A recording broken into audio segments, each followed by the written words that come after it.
Hi there, guys, and welcome to the stream. Now we're using some new things here. We have a bit of a different setup, and this is all new to us. So if we have some hiccups or issues, bear with us. We're trying to nail things down. But we want to welcome you guys to the live stream. And Kayla and I have been talking over the last week or so about a bunch of different things. And because we get over 500 students into our classes each and every week, we hear a lot of horror stories about social events that people are having out on the street. And we thought that would be a great topic to talk to you guys about. What's proper etiquette for your dog? And I spend a lot of time, in the comments section responding to comments and questions and things like that. But I'm like a two-finger typer. He's a terrible typer. Yeah, it's like one key at a time. And I know that's not great. It also takes me a really, really long time. But I thought this would be a great way that we could. Unless he asks me to do it. Yeah, it's actually really helpful when I ask Kale to help me out. But we thought this would be a great time to talk to you guys in real time, have a real conversation. And it's something I think we'd like to do a little bit more of, is maybe a little bit more live streaming, so we can talk to you guys and really answer some of your questions. But today's live stream is going to be all about dog owner etiquette. I'm Ken Steep. I'm Kale. Welcome back to McCann Dogs.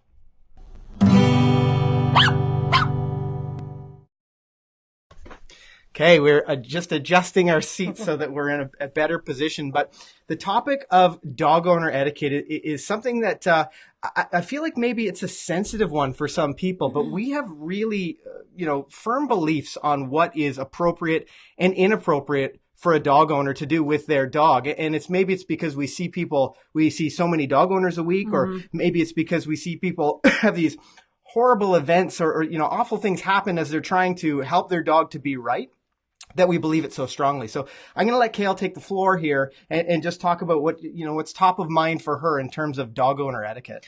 Yeah, this sort of came up in one of our obedience classes this week. One of our advanced classes, one of the students asked a really great question, and she sort of said, when I'm out on the street and I'm on the sidewalk with my dog, walking my dog, everything's going great, and then I spot somebody up ahead. She is a dog who's friendly, but he gets really overexcited, and she finds it really difficult to control him when other people and dogs get too close. And of course, I had advice for her about that, but her response was pretty normal, and it said, that's great, but it's really hard when I'm trying so hard to, train my dog and to do the right thing, and then those people just walk right up. And sorry, guys, we had a little bit of there we go. Sorry, I was just adjusting something and I accidentally got. I was like, do I keep talking? Three layers of audio deep there. I apologize. It's really weird when you hear your own voice, actually. No. Anyway, she had just sort of mentioned what happens if somebody walks up and you're trying to control your dog, and somebody with the other dog doesn't really catch that vibe, and they just sort of walk right up to your space, making your job even harder.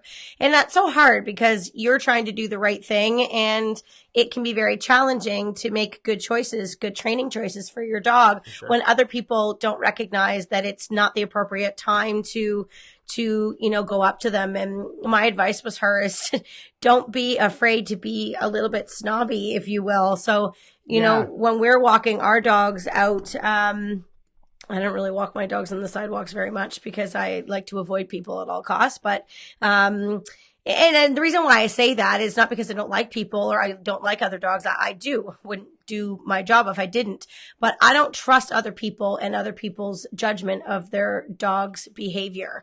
And my job as a dog owner and as a person that my dogs confide in is to set them up so that they feel safe and that I'm always exposing them to really good places. And I think some people get confused and think that, we're not allowed to let our dogs socialize, and, they can't see other dogs all the time. They should be able to have their friends and play around and stuff like that. And it's really not about that. It's about picking and choosing your dog's friends wisely. My dogs do get to socialize with other dogs. Quite a lot. Quite a lot, actually.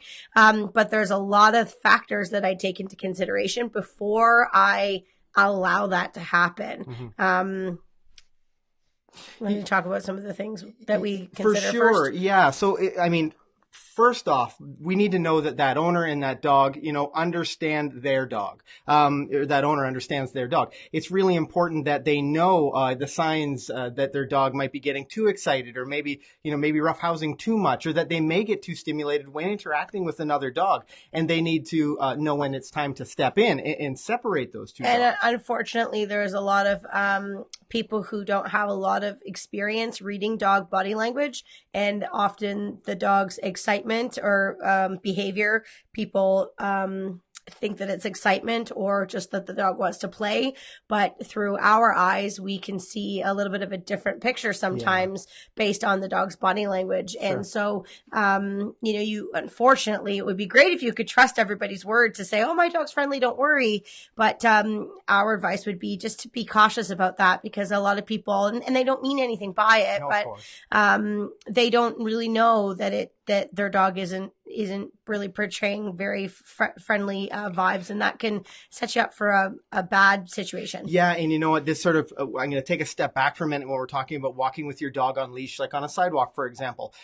Dogs are experts at body language. They communicate a lot using body language. Mm-hmm. And sometimes, well, always, when a dog's on a tight leash, it's portraying different information to another dog. Totally. They may be really friendly and really excited to go and see that dog that they're meeting on the street, but because of the situation, because they're on a tight leash, and because it tenses their body. Yeah, it changes their body language. It can, indicate to another dog that this dog, there's something going on here. I have something to be cautious about. It's also really common for dogs on leash to have an extra sense of confidence because they're attached to the leash to where their owner is. So I see a lot of dogs that sometimes can be a lot different on a leash than they are off a leash, because they have that sense of confidence or their security blanket of that person there, and they do behaviors that they wouldn't do if they were off leash. Now, we're not saying take your dog off leash all the time just to say hello to people.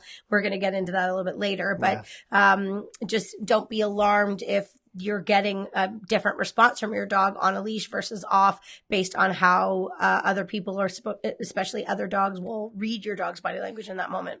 And conversely, you can have dogs that feel a little bit more worried when they're on that tight leash. They feel like they have less opportunity to avoid a situation. So, yeah, they feel trapped. Yeah, they do. And, it's not anyone's fault. It's just the situation that a dog owner's put their dog in isn't great for social, especially while they're on leash. And here's the other thing, and we mention it to our students on occasion. They work, especially if you've got a young dog and you're teaching them. It's really important that you've spent so much time getting them to pay attention to you, to listen to you, to find you gratifying, and build that solid relationship that they can work around all sorts of other distractions. And then you go out and you allow your dogs to play on leash after you've worked so hard to get them to pay attention to you. They find so much value in those other dogs. And something that just struck my mind. We one of the instructors in the office, Instructor Shannon, writes blog posts for our website, and I'll post them in the description maybe after the live stream. But she posted an article specifically about dog owner etiquette, and one of the situations she talked about, and that we sometimes see, is that the dogs get so excited to greet one another on leash that they end up doing a little puppy tornado or a doggy tornado, and then they end up tied together essentially. And that's just not putting your dog in a very safe situation. So you really have to be cautious about those kinds of things. Yeah. And I think the other thing to consider too is, like, we're sort of speaking about people who have dogs that, like for me, I have dogs that don't have any social issues, thank goodness. I mean, they have good training and good temperaments, and that's on my side. That's great. So for me, I try to make sure I'm not exposing my dogs to bad situations, but maybe you're the opposite. Maybe you have, recognized that there are some issues with your dogs. They can be overstimulated. They can be unfriendly. They can be worried sometimes. So it's your responsibility to set your dog up for success and to try not to put them into a situation where they can rehearse bad behavior. No, our dog training philosophy is prevention over correction if you can. So try to prevent things from happening. Dogs learn through repetition. So every time you put them in a scenario where they have an opportunity to make poor choices without good information from you, that is a recipe for just building that problem into a bigger thing. So, I know there's a proper way to address dogs that are worried or maybe are not worried. Maybe they're just unfriendly. We would suggest that you seek, professional help for that. So we can, give important. you specifics on how to build, the proper characteristics in those dogs. But if you're just out on the street, you should try your best to avoid other people and other dogs and not allow your dog to scare other people or other dogs or even kids. But the bigger issue, that's a pretty big issue, but the bigger issue is that you don't really want your dog rehearsing seeing another dog or seeing other people or seeing children and reacting inappropriately. Yeah. It's just not good for your dog and your relationship and your success, as far as your training goes. For sure. Yeah. You always want to build on a foundation of success, of course. And that's really taking a step backwards if you have an issue.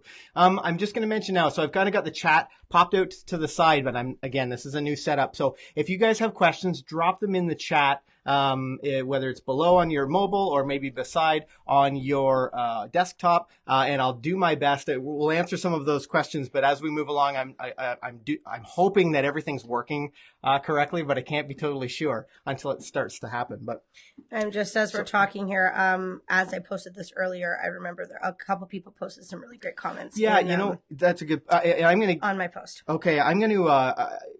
We have a YouTube friend named Dr. Alex Avery. Yes. He is a veterinary surgeon in New Zealand. He's actually got a channel called Our Pets Health, and I'll drop that link in the description after the video. But Our Pets Health, if you check it out, Dr. Alex Avery mentioned as we were discussing this a little bit on Facebook, he said, he's got I think 2 kids, but he said, I feel really guilty when I see a 40-pound Labrador, a happy-go-lucky dog, go barreling out and run into an unsuspecting child, or even a kid who thinks it's the greatest thing in the world. It's not a great. It just puts everyone in a situation of that somebody could get hurt. And I see Elaine and Chandelin have both commented. So we see our chat is working. Thank you guys very much, and we're glad that the audio is good as well. But let's talk about that. Yeah, even we've talked about on-leash situations, how it can change the dog's presentation and all of these things. Let's talk about off-leash. Let's talk about when you go up to the park or you go somewhere that's, you feel is safe enough, but it's a wide open environment and the dogs are off-leash. Yeah, I think that if you are going to take your dog off leash, you really should consider the environment that you're doing it and also how much control do you have over your dog. So do you have a 100% reliable recall so that if a distraction or something unexpected happens and your dog gets distracted, can you call them back successfully without any issue? I would first make sure I had that before I would even dream of taking my dogs off leash. The other thing you need to think about when you're having your dog off leash is there's lots of times I've actually been in this scenario myself. I was at a park years ago playing Frisbee with my dogs, and I noticed somebody walking their dog off leash on a distance. So rather than allowing my dogs to play Frisbee, which I knew could be potentially distracting and stimulating for this other dog, I didn't know the dog, I just had my dogs just lie down. And to me, that was a flashing neon sign to say like, hey buddy, like I'm giving you, holding my dogs here to keep them under control. Yeah. Like I don't want to play. I don't want to do anything. So he sees me and my dogs and decides that it's appropriate to let his dog run over to mine. And I had a little border collie at the time, Jitterbug, who's the sweetest little thing ever. And his big burly dog who wasn't aggressive, but it was boisterous and had no manners and no training. It came up to Jitter and just took her right out. Like she was lying down and just jumped right on top of her. She was so scared. But 2 things happen. She's a soft dog to begin with. And also she's trying to be obedient to me. So she's laying there looking at me like, Mom, I don't want to be here, but you've told me to stay. So now I've just put her in a terrible situation that I felt awful about. Sure. And the guy was like, oh, don't they want to play? And it was kind of like, clearly not really. Yeah. They're lying down. I'm in control here. So he didn't read my body language. He didn't assess the situation. He made a poor decision, A, having his dog off leash, who didn't have good training. Yep. And B, there was a situation there that clearly looked uninviting to have a playtime and he didn't read it. So, if you're one of those people, think about it. Look at the situation and see, is this an appropriate time to be approaching those people and those dogs or those kids? And probably it's safe to just not do that off leash because you just never know. It brings up a really important point. Assume assume that everyone doesn't want to meet your dog. That should be the assumption. Yeah, Absolutely. for sure. Because I mean, even the most unsuspecting dog, regardless of breed or size or whatever, maybe they have some sort of behavioral issue that they're dealing with. Maybe they're dog aggressive, and you're playing with your dog, and okay, I go have a play, and your dog gets over there, and something awful happens. It's also just not very polite. No, it's just respectful to what you do with your own dog is your decision, and that's that. But how you feel other people should interact with their dog, or whether their dog should play with other dogs or whatnot, that is up to them. Yeah. And, I had a friend the other day say that he had a bunch of people come up to his cottage and they brought their dogs with them. And, he sort of kept his dogs away for the weekend because the other dogs were unruly. So here he was inviting all of his friends and their dogs up to the cottage, but because they didn't have control and they didn't understand that the dogs couldn't all just play in a roughhouse and take each other out all the time. Yeah. His poor dogs had to stay in a crate all weekend and didn't really get to do anything because the other people were just telling him that he was mean. Well, why can't they just play? They're dogs. They should be able to play. But it doesn't matter. If that's what you think, that's what you think. But if someone else's doesn't feel that way, then that should be okay too. So not everybody wants their dogs to roughhouse and play and, be all crazy all of the time. Sometimes people just want their dogs to be for them. Or like for me, I don't let my dogs play in certain situations because I do high level competitive agility and they are in bubble wrap all the time. I don't even let other people throw balls or sticks for my dogs. Yeah. And maybe people think, oh my gosh, like she's a bit much. But if my dog hurts themselves, I'm literally out of a career. Mm-hmm. It's like a surgeon shouldn't do anything crazy with their hands. Like I can't do anything crazy with my dogs because I need them to be safe. So it really just needs to be what that person wants, and you need to be respectful of the other person's desires. Yeah, I'm going to go to the chat for just a second. So Elaine Holding mentions, this is excellent, thank you. Maybe a good opportunity to tell audience about specialized help offered by Jane. Thanks for the help. It opened up a whole obedience world, opened the whole obedience world up for us. And then Elaine also mentions, one valuable thing of reading your blogs was that you don't register your dog for obedience to correct reactiveness. It's so true. A lot of people need education on this. And I'm going to let you maybe speak to this, how there's two different sort of streams of education. If you have a dog who has a behavioral issue, that's very different than teaching them to, family obedience. Yeah. Yeah. So we have two streams of training at our school. One is our family dog program for just the average family pet. Kind of three. And I'm sorry to interrupt, but there's almost three. There's like the private lessons. There's family obedience, and then there's dog sports. Okay. Because that's kind of a stream of training. More for the social aspect though. So when you have a dog that's friendly, with other people, and by friendly, I mean and they can be unruly. They can be jumping and acting, like a hooligan because they just don't have any training yet. Sure. But if there's no malice behind their intent, then they would be perfect for obedience programs because they need some control. They need some leadership. They need some direction. They need some guidance to learn how to be, what are you smiling at? That's the kind of dog that Deegan, my black lab, who you guys have probably seen, that's exactly how I ended up at McCann Professional Dog Trainer. She was in that case. She was a wild child, but perfect.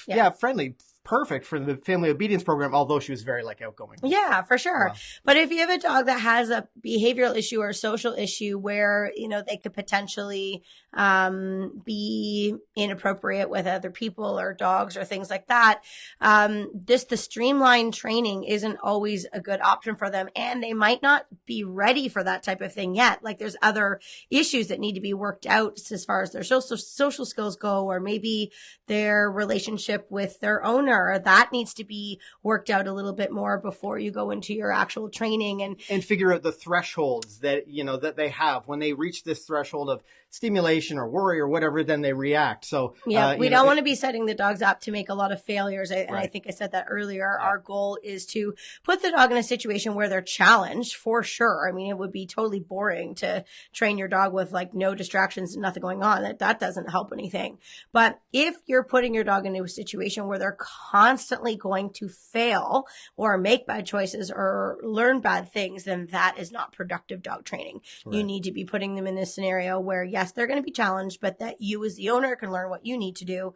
And then from there, maybe once you have better control, you can go into more of a group type of setting. But I think that's I think that's really, really important for as far as social etiquette goes. Yeah. It's the same thing. We've talked about this before, but like leash-free parks, got to be careful. A lot of people take their dogs to leash-free parks to expose them so that they can socialize them, so that they'll be friendly. If your dog is unfriendly, you should not be taking your dog to a leash-free park. No. You should be seeking help to learn how to manage that dog to work towards improving it, because you should be seeking professional help. Yeah. Like that's, if your dog has real social issues.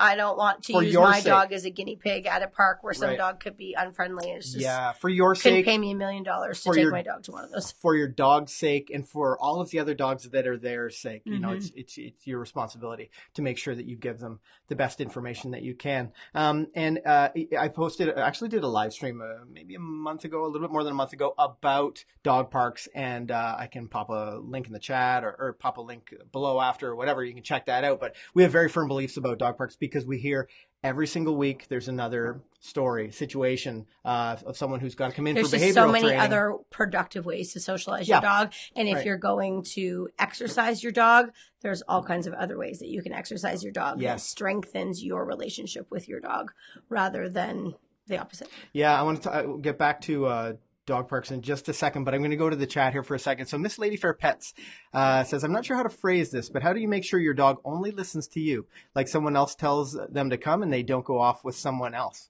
That's a reasonable question. It is a reasonable question. I think a lot of the time what happens naturally when you do training with your dog is they really start to develop a bond and a respect for their particular owner.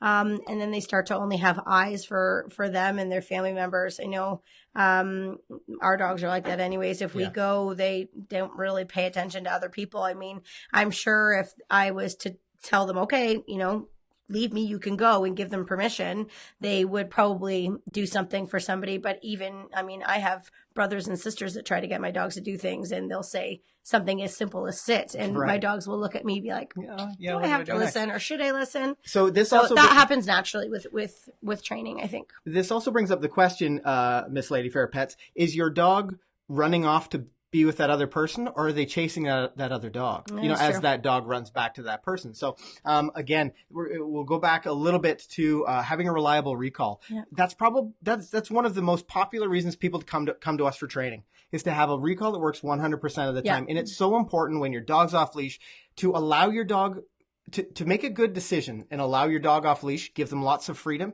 Your dog must have a reliable recall. It's for safety. I can think of a couple of times where I've been out with Deegan or one of the other dogs, and there was a rabbit. That happened to me last week. Right. This is so important. I will be truthful right now.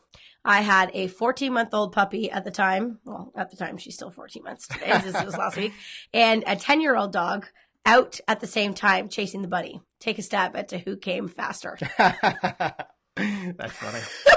My 14-month-old puppy, Beeline, she whipped around right away, and Funky sort of stopped, looked at me, looked at the bunny, and was like, I guess I should come. I know. I was like, oh my gosh, she needs a reminder. But my puppy nailed it. So Kale touched on a super important point when she said she needs a reminder. Like that it just exposes this situation. 10 years old. Yeah. It happens though. Yeah, for sure. And, maybe she was really close to the bunny, and maybe she thought she could get it. Maybe she thought she would bring it back to me as a gift. She does love to get those bunnies.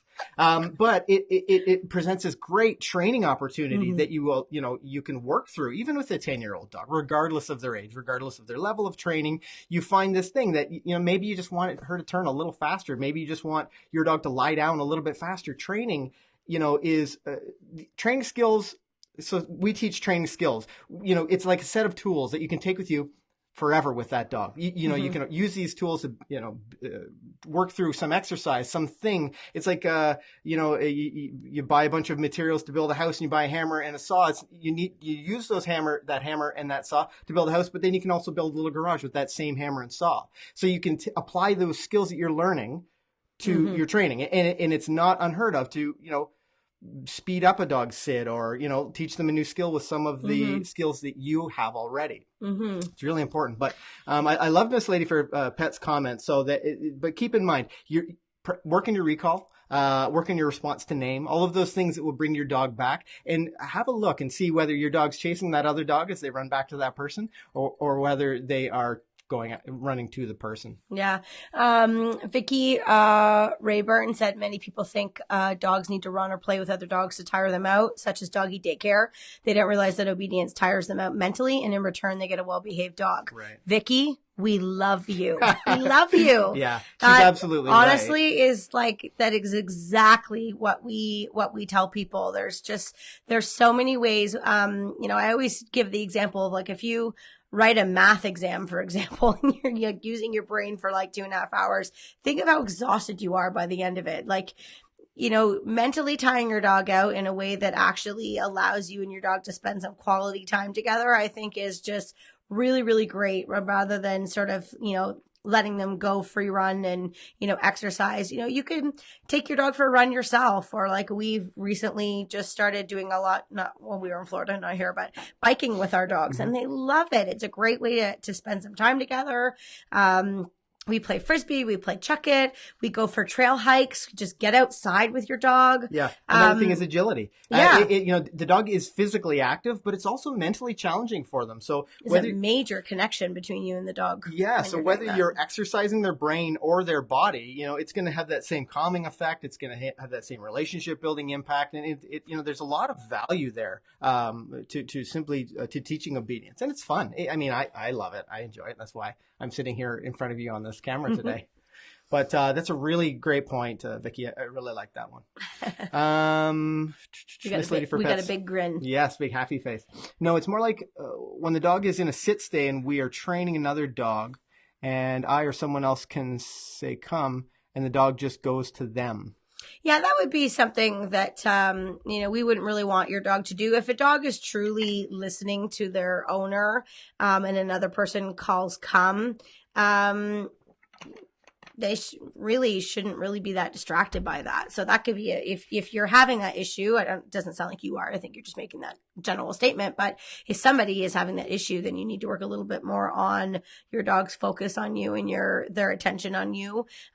We actually in our classes have an exercise where when we get to our more advanced levels, we will purposely have half of the class work on one skill, and then in the other half of the class work on a separate skill, and then we have everybody randomly practice those two skills in and around one another. So for example, half the class could be working on a recall, and the other class, as half of the class is working on like a response to a verbal down command, or maybe a sit or a down stay. And just because my dog's doing a down stay, if somebody besides me is working, a recall with their dog, my dog needs to continue doing the behavior that I've asked them to do. And that goes for just hanging out in the park. If I'm just working on some casual control, I'm just hanging out with my dog, maybe not even doing anything specific, but they shouldn't really be leaving my control unless I've given them permission to do so. We actually have another exercise that we teach right from grade 1, and we do all the way through our other levels. It's part of our greeting manners exercise. So we have one where we work sit and accept praise, where the dogs sit and accept somebody coming in to saying hello to them without jumping. But we also teach another one where we actually teach them go say hi, which means when the dog is under control with them, you can actually say to your dog, okay, go say hello, because sometimes you do want your dog to go say hi to people. There's lots of times I don't mind if my dogs go and visit, but it's up to me. And then I can let them visit, obviously with 4 paws on the floor, not jumping and nose popping anybody. And then I want the ability to then call my dog back, and that they'll leave that person and come directly back to me. So being able to have control, but also give the dog a bit of freedom within that, so that they can still be a dog and still do doggy things, but does not be out of control or being disrespectful with their behaviors. Totally. And if this is an issue that you are dealing with, lessen the distance while you're working your stay. Set your dog up for success. Have someone way back in the distance call come, and then reward your dog for not moving. It's, again, we talk about some of these challenges that people face are really a presentation of a skill that your dog doesn't completely understand, it's a great opportunity to train through it. It's a great opportunity to reinforce the correct decision that your dog might be making. And I know we talk a little bit, we talked a lot about the things we do in our classes, but and some of you guys may be, hundreds or thousands of miles or kilometers away from us. All of these skills we're offering in our online training program too. So you can check that out on McCannDogs.com. Chandlin has a good comment here about kids and dogs, and not really something we've talked a whole lot about yet. Yep. And it's just when she's out on the street, it sometimes happens that parents aren't watching their kids as closely as they should be. Yeah. And they allow kids to just run up and, hug dogs or grab dogs. And again, that can be a really hard thing if you're trying hard to, build your dog's confidence around kids, or maybe it's not a confidence issue. Maybe your dog's a little wild and crazy and they could knock a kid over and you're not expecting that. Yeah. And that's exactly what Dr. Alex was saying. Like, that's his greatest concern as a veterinarian. He sees lots of dogs as well. And that's kids are they're exciting for a dog. Like they're like walking squeaky toys. Oh, for sure. So, they're giggling and laughing and all of those things. They're adorable. Or if your dog's unleashed, they're running up to you. And it's funny that you would mention this, because not long ago we posted a video about, what should you teach your kids about dogs? We should post that link. I will definitely post it. I'll put a card above maybe for Chandlin. Yeah. But again, we're not children trainers and we're not parental guidance counselors for sure. But if you have kids, you need to be dog savvy and teach your kids to be dog savvy. And, it's not appropriate to be letting your kids interact with dogs that you don't know, because you just really don't know. And, unfortunately, if a kid does something to a dog, it's always the dog's fault. And sometimes it's not the dog's fault. Sometimes it could be a completely preventable situation. And now that dog either could get taken away, they could get quarantined, they could be euthanized, all because some parent wasn't paying good enough attention to their child or not working towards that. So for me, if I see kids and I have my dog with me, I always, get my dog a little tighter to my side. I work a little bit firmer control. I don't let them have so much freedom, because I don't want my dogs, bothering anybody else. Now I have control on my end. So then my next thing is, okay, I have them under control. Now I'm looking at that situation. Are those kids under control? And do I need to change directions and go a different way? Right. Or is this a good time? Some kids are really great about coming up and be like, hi, may I pet your dog? Yeah, so this is really important. And you can work great. Let's speak directly to Chandlin's question. So some parents seem to think of a dog's out for a walk that they can be grabbed. So you need to turn into an instructor, or you need to turn into a teacher at that point and say, oh, just wait there 1 second. And you need to coach that kid through this dog walking event. Otherwise, and if you feel like you're not able to with good timing or whatever, then you need to put your dog in a situation where they're farther away. You put your dog in a sit so that you can control the situation. Yeah, she says she tells people that it's potentially dangerous, but she usually gets a stink eye from parents. So you try to avoid those people. You know what? Stink eye away. Yeah, no, this is really important. And you're doing the right thing. It's okay to get the stink eye.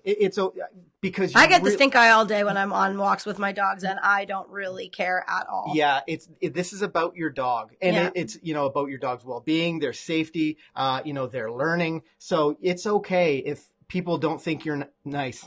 What's important is that you set your dog up to be successful. We think you're nice, Chandlin. Yes, yeah, we do.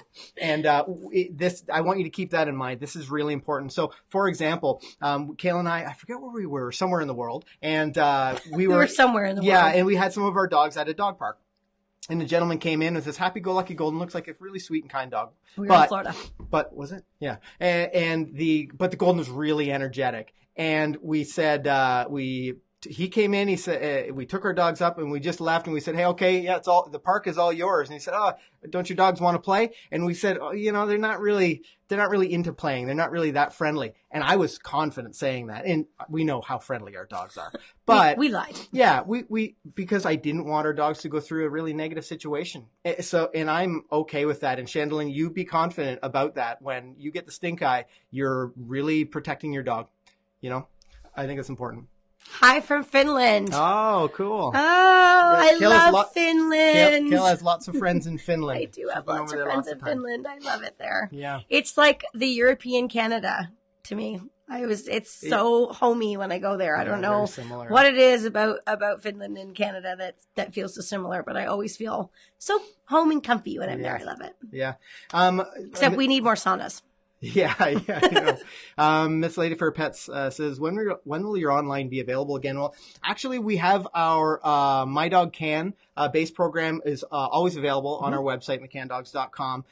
It's 197 Canadian, which is like maybe $100 American. I can convert it if you want me to. Our Canadian dollar isn't very strong right now, but so that's available, and you'll get over 40 videos. You'll get support, online support, as well as we have an office staffed 6 days a week with professional dog trainers, so you can call them, and speak to somebody on the phone, which I mean, I love that option. I think being able to have a conversation with somebody, you can just get so much more accomplished rather than like typing out on a computer. Yeah, for sure.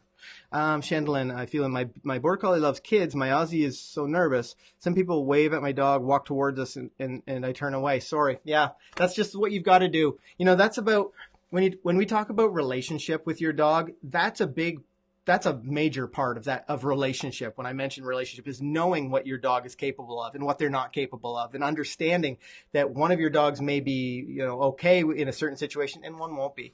It's important that you know these things. And to build on that, I think also it's really important to remember, because, our dog training philosophy is all about building relationship with your dog and having that connection with your dog.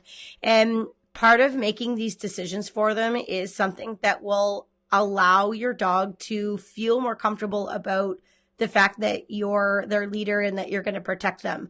Our youngest border collie Beeline, she's, a pretty happy, outgoing, lucky little dog. Like she's great, but she's a little bit soft in her personality. So she's not a very dominant type dog. She's very, she can be nervous sometimes if things can be overwhelming. And I am very cautious with her to never allow her to feel that I'm putting her into a situation where she has to defend herself. I always want her to feel like I'm going to not coddle her and like pick her up and be like, oh, it's okay to be scared. I'm certainly not going to do that. I need to have confidence when I'm around her, and I need her to feel confident that I'm going to keep her safe. And one of the ways that I can do that for her is to make good decisions for her when I'm around, and to not put her in a situation where she's going to get jumped on by other dogs, or kids are going to rush up, to get up to her when she's not ready to be prepared for that. That's not good dog training, but more importantly to me, that doesn't make me look good in her eyes. Yeah. I really want her I want to be her security blanket. I want her to be like, oh gosh, I'm stressed. I need mom. I need her to feel that I'm going to do that for her. So I just try to make sure I put her in certain situations. We have certain places that we take to walk our dogs. We are extremely lucky to have, our family property where we have 22 acres where we can let our dogs run. Yeah. So we do that a lot. But we also have a trail near our house that we go. We know all the times where there's hardly anybody there. Yeah. We have a park nearby that we go when there's hardly anybody there. And I've gone there many times with my dogs. I've gotten there. There's already been people letting their dogs loose, and I'll just turn and go back home and sort of think, oh gosh, I really was looking forward to that. But I just go back and, try again a little bit later, or come back inside and do something with my dogs individually in the house instead. I'm always trying to do my best to set my dogs up so that I'm not really, putting them in a situation where I have to be stressed or my dog has to be stressed. So hopefully that gives you a couple different ideas. Yeah, I think that's sage advice. So Celine, I see your question, and it's about agility. I'm going to come back to it in just a minute, because I'd like to just touch on one of these other points before I go too much further. But so in that, I mentioned the article on Facebook that that instructor Shannon, one of our office staff, had posted on the McCann Dogs blog, and she mentioned that I believe it was when she was in Europe, she'd been traveling to Europe, and she was going to a hotel frequently that was pet friendly. And at some point in time, a family was staying there with their 4 or 5 dogs or something like that. And they let their dogs swim in the hotel pool. What? Yeah. Yeah. So then, That's mean, also this is like an extreme that's rude case. and also kind of awesome. Well, no, but I mean, it ruined it for everybody else. Well, I mean, it would be an awesome moment for the dog if Yeah. that was allowed, but that is. Yeah. No. Can you imagine walking in and there's like a random dog swimming in the Yeah, pool? that'd be pretty surreal. But I think it brings up an important point. It was a terrible choice by those owners Oh, dear. because the hotel then eliminated the ability for people to take their dogs there. Oh boy. So, yeah, I mean the dogs would be pretty excited. Like, wow, this is a hotel swimming pool. Okay, I know how excited I get when there's a hotel swimming pool. I love to do cannonballs. I mean, I'm just throwing it out there. So another thing, a point that we wanted to make, and we see this occasionally. So our friends, we have really close friends at Ren's Pets, and their stores are all dog friendly. And we see people take their dogs into the store, which is great. You know, it's such a great opportunity for a lot of things, training, and you know, your dog gets to experience the store, and maybe they can pick themselves out something. But if you're not in a pet store, if you're not in a store where they encourage your dog to like handle the merchandise or sniff around and drool on things, it's really important that you keep a close eye on your dog. You see it, you know, all too often. You know, maybe a dog's sniffing away, pulling things or bumping things off the bottom shelf. So keep a close eye on your pet. And the best way you're going to do that is to have them on a fixed length leash. So when you see someone when you're going out, maybe you're going out for a day to pop out to the local pet store, don't use a flexi. I mean, there's all sorts of reasons that we think, you know, that you shouldn't be using a flexi in daily use. But whatever you do, if you go into a pet store, don't have your dog on a fixed length leash. That's going to allow you to have good timing if you need to redirect them or whatever. But make sure that you're not allowing them to get out 12, 15, 20 feet when you're inside a store.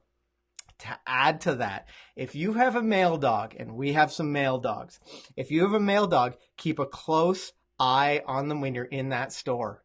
Okay? Kale knows where this is going. And this is sort of applies to anywhere. If you have a male dog, I mean, in terms of being a responsible dog owner of a male dog, some male dogs love to mark.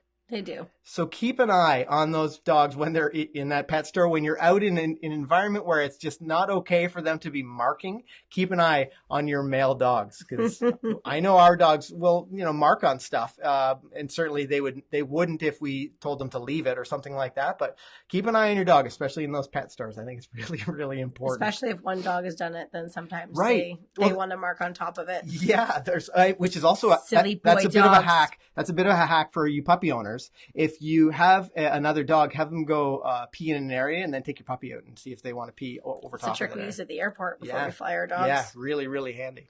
I just have I just have one good one that I got on our Facebook post that we did earlier. I'm going to jump out just for a second. I have to blow my nose.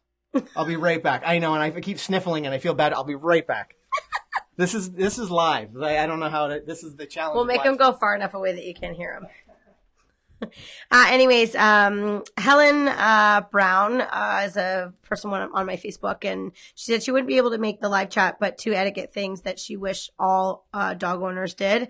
Number 1, if you see someone leash walking their dog, stop when they see you and signal that they're going to cross the street. Give them time to cross before you approach with your dog, because they could be working on keeping a nervous dog under a threshold. So I think I sort of mentioned that before. If you're reading signs of someone that you're walking towards doesn't really want to be too close to you, just give them an opportunity to have some space so that they can, you know, get their dog out of the situation and be safe. So, you know, if you're that person that's trying to do that, I'm sure you would appreciate whoever you're walking near to give you an opportunity to do that. And the other thing too, which actually we touched base on, if you're walking your dog off leash in a public space, have a rock solid recall. And if you approach other dogs and see that they are leashed or getting released, leash your dog up automatically. So yeah, Helen, you're on the ball. That's great.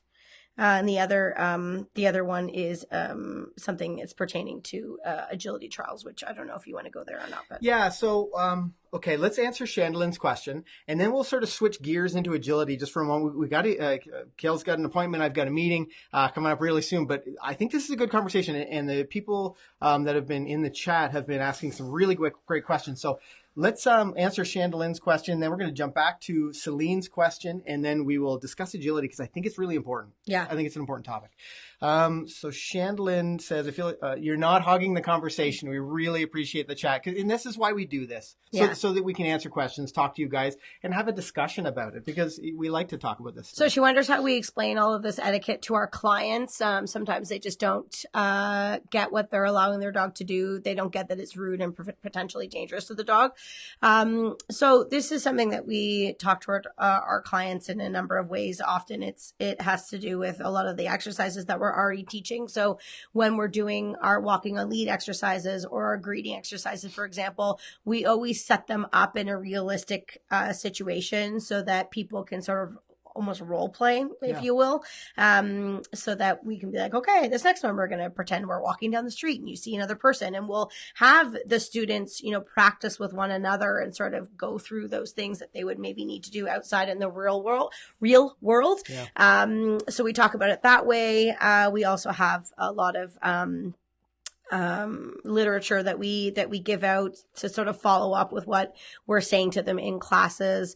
I think we just speak about it so much that it just becomes a way. And there's always going to be people that, don't agree or just want to do it their own way. And, all we can do is educate and just hope that people can take it in. So I think you can do it in a number of ways. You can give them something physical that they can read or watch, like video or something that they can read, or just sort of implement it into how you're training, with the exercises. That's certainly what we find to be most successful, so that we can apply it to real world stuff. Something that I feel our students, have a little clearer understanding is not just what we're telling them, like not just, hey, you shouldn't take your dog off leash, but really explain to them why. Yeah. Like, these are the reasons. These are the reasons why it's going to affect all the hard work you're putting in here. These are the reasons that you could affect your dog.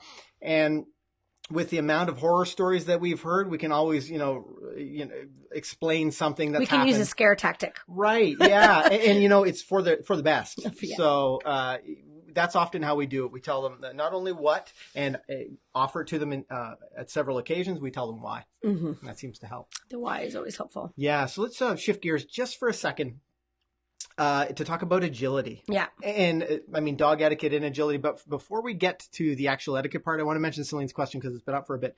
Do you have any advice for people who want to get into dog sports but weren't born into it? There are so many young, talented, skilled handlers, and I feel like I'll never catch up. I wonder if I'll ever be competitive. And I think it's really important that I can understand that challenge. I can understand the feeling like everyone's progressing really fast. We have like entry level dog agility classes. We're for our pet students, that had no intention of doing agility. They come in and I'm sure they wonder if they'll ever be competitive. But I'm sure it speaks to the progressions. It speaks to how much do you want it? Are you going to continue working on these things? And honestly, the secret to success in agility is your dog training ability. And obviously you need to be, if you want to be competitive and be at the top of your game, you need to be physically capable of doing it for sure. But the dog training is huge. So if you are able to focus on your dog training skills, teach your dog to do things well, teach them to have good focus, good drive, teaching the dogs to do the obstacles is, it takes a while to do, but teaching them how to learn the process of gaining the skills to actually get to the point where you're teaching obstacles, that is really the kicker. And I think for me, I travel all over the world teaching agility seminars, and so do a lot of other people for sure. But I think what I end up bringing to the table that I think is different than a lot of other people is I have such a strong dog training background that often when I go somewhere to teach an agility seminar, I actually end up doing a huge portion of dog training seminar, because a lot of the problems that they're having, people are only thinking one-sided. They're only thinking about the agility aspect of things. Meanwhile, there's a hole missing from their training that they missed. And if you go back and you fill that gap, then the agility part becomes a lot easier. So I think to be successful, there's some people that are born. I was born into it too, for sure, but my brother and sister were too, and they don't do agility. So there's lots of factors that go into being successful in agility, and being able to train a dog, interact with a dog, understand a dog, communicate with a dog. All of those things are really important. And sometimes people have a knack for it naturally. Sometimes people have to work towards it as well. So if you want it bad enough, then you'll figure it out. It doesn't matter whether you're born into it or not. You shouldn't feel that way. I think you should not get that out of your brain. That's too much negativity. You got to think on the positive. So, and I think this is a big conversation, I think, and I'm going to steer us back to the dog owner etiquette in the agility scenario in a second. But think about this. How many dogs have you won world championships with?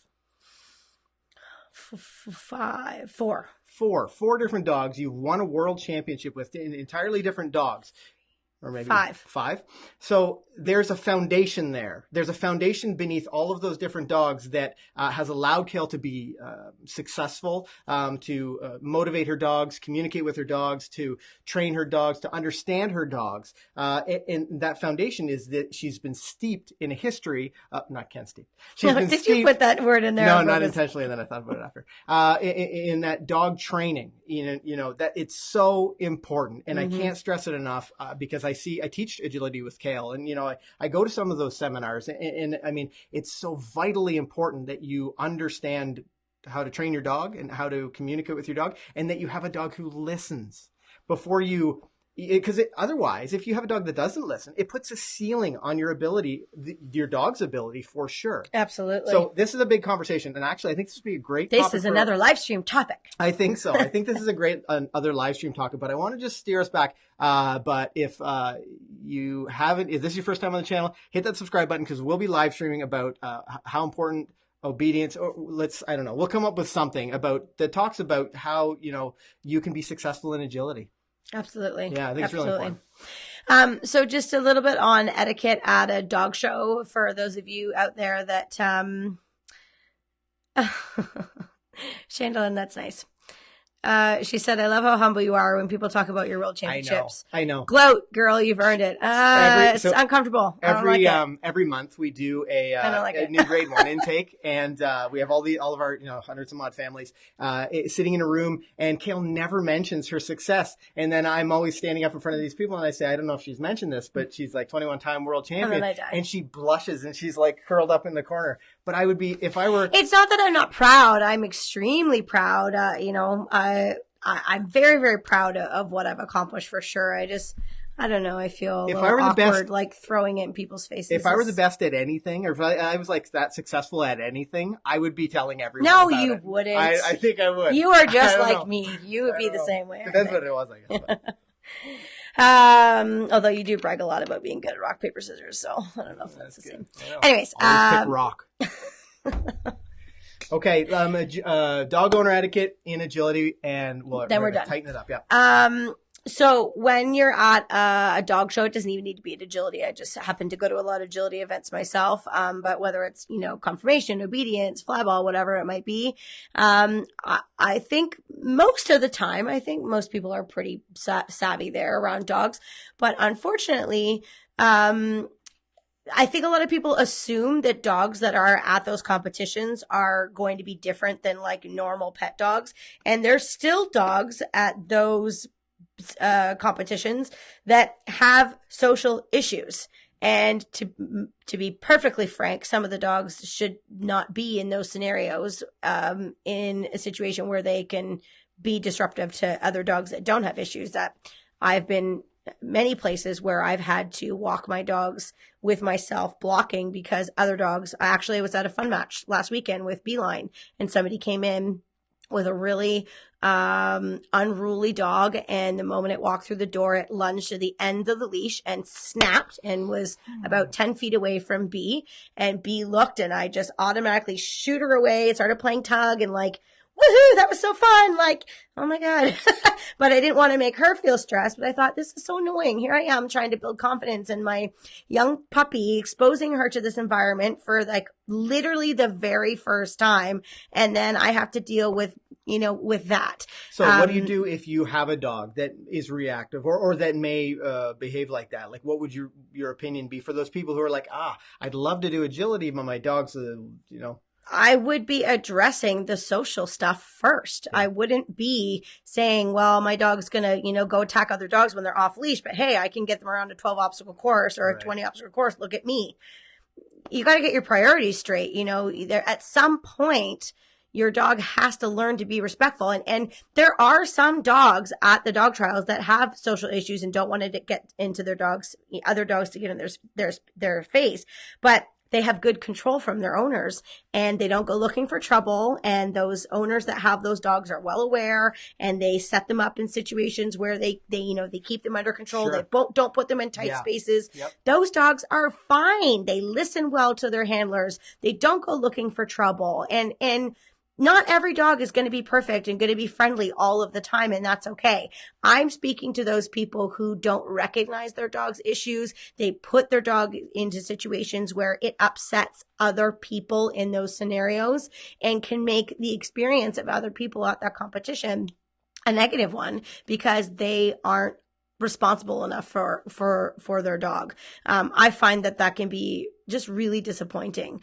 And it can go from walking your dog around to when your dog isn't in a crate. There's lots of people who have dogs that are crate aggressive. Sure. And yet they'll park in the prime spot where there's 25 people walking past their car all day and the dogs fly to the back of the crate, going crazy. And then we have to be very careful passing them.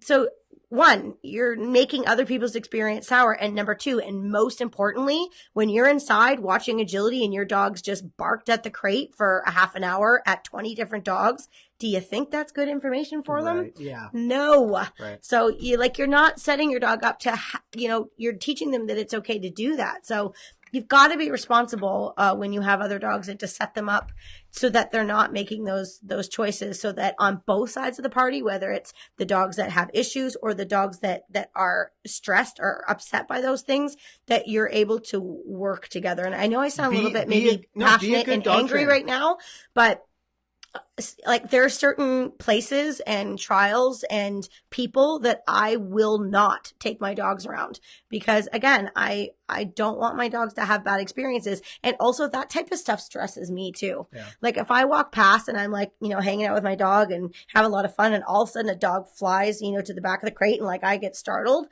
I'm stressed now.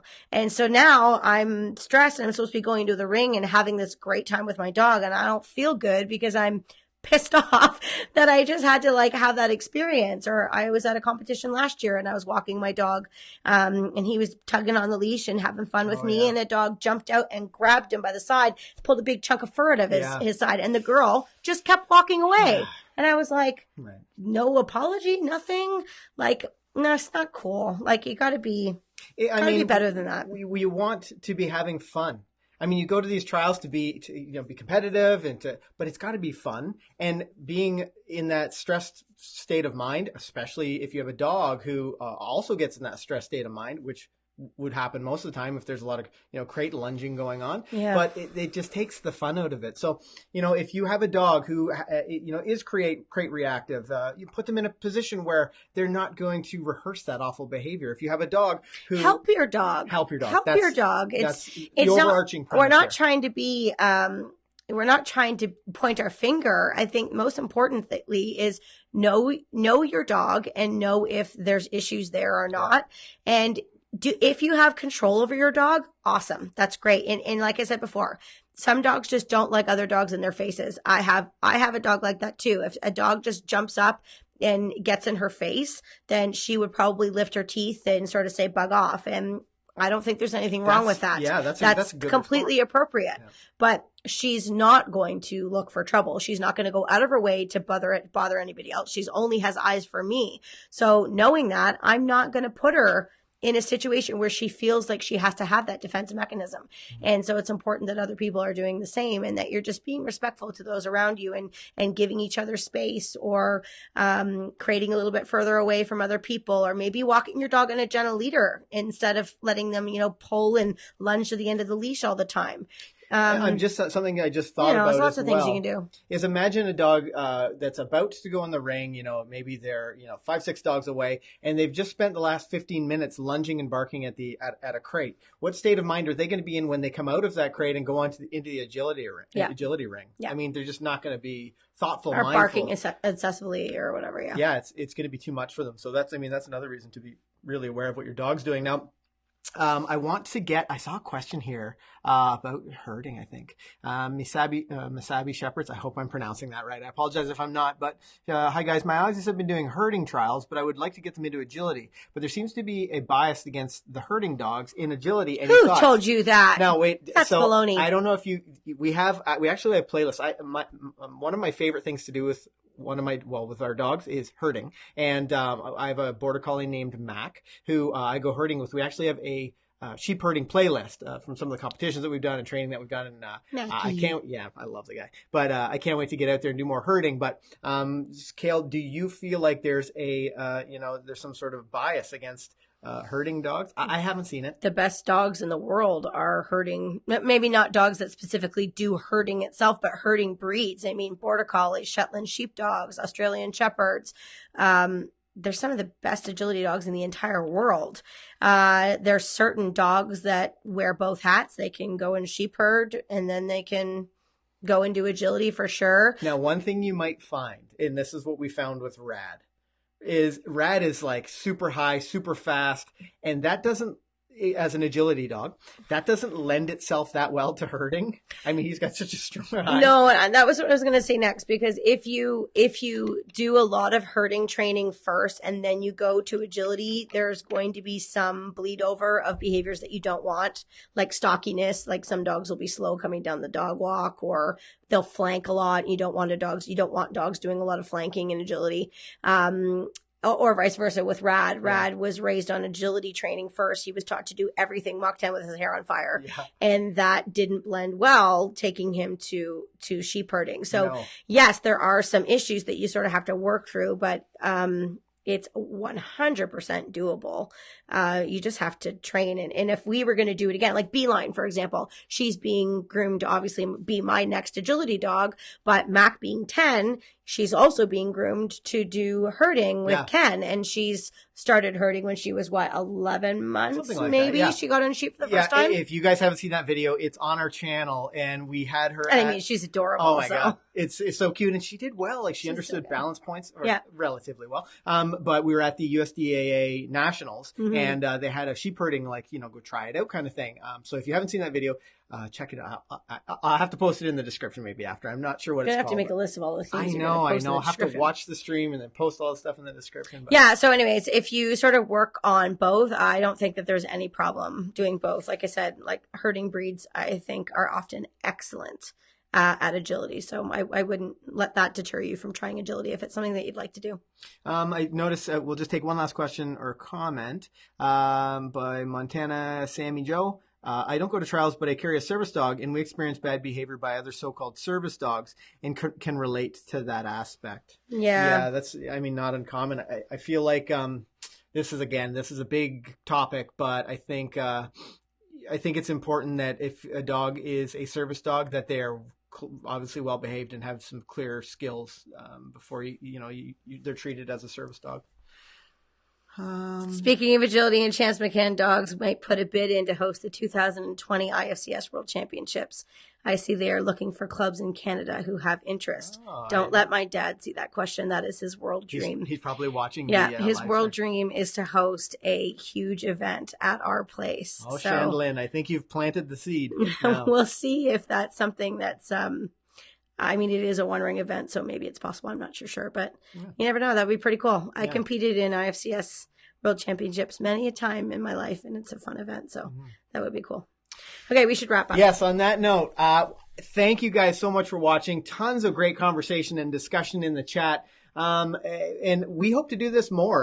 We'll let you know on the channel maybe. And if there's different topics that you want us to talk about or discuss, we would be happy to continue doing the live stream and talk about things that you're interested about hearing or want our opinion on, Or we just want to talk about. If there's some things we just want to talk about. So if this is your first time on the channel, make sure you hit that subscribe button. We publish new videos every single week to help you spend some quality time with your four-legged family member. On that note, I'm Ken. I'm Kel. Happy training, everybody. Have a great weekend. Bye.